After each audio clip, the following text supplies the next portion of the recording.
ghost enthusiasts would love to go to the cemetery and find some ghosts. You may think that all you need is some EMF meters purchased off eBay and camp out next to your favorite grave.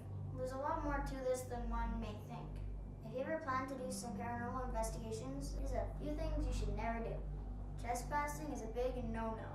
If you want to investigate a certain location or building, get permission first through the proper channels. Write a letter to the owners of the land or building and politely ask them if they will let you do your investigation. Don't just break in and show up thinking it's okay because no one lives in the house and it has been left abandoned. You don't want to be hauled off by the police for criminal charges, assuming everything is paranormal. You hear a strange sound or weird light on the wall. Must be a ghost, right? Many things have a rational explanation. Do your research. One of our recent investigations required a lot of research. There are plenty of ghost stories surrounding the location, and after days of hitting the Glenbow archives, we discovered that only one was partially true. The rest were urban myths. By knowing this, we were able to focus on what really happened rather than what may have, not applying the cultural context to your haunting. If you are dealing with a Native American ghost or a spirit from 1650s Spain, you can't really walk in and ask questions like you would to your friends. They may not speak the same language or have the same religion, expecting the spirits to perform through the use of ghost baiting. Remember, they were once living people, and you are a guest in their home. You can't expect them to perform tricks to prove their existence. What would you do if someone came into your house, threw rocks and balls around, or at you while talking to you like a child? It's just plain rude. Place your ego and attitude at the door.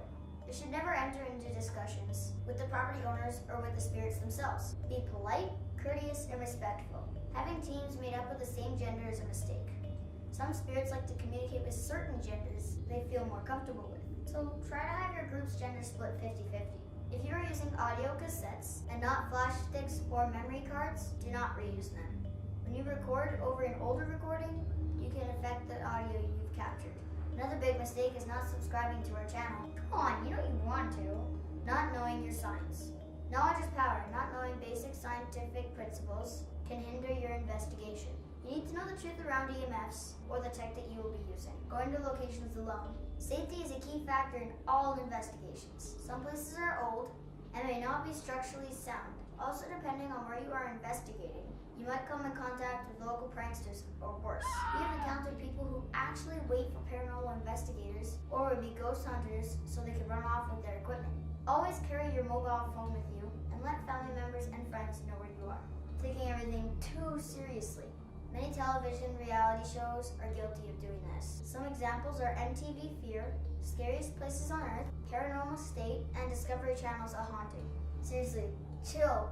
These shows and their mentality is what perpetuate fear and paranoia. For all you know, you could be having problems with your furnace or the victims of a prankster and start talking about demons and possessions, taking it upon yourself to perform an exorcism. Demonic possessions is a tough subject. They are a popular theme in shows like Paranormal State and A Haunting. They seem to be easily fixed by anyone with the Bible and the power of love and prayer. It's mostly religious propaganda.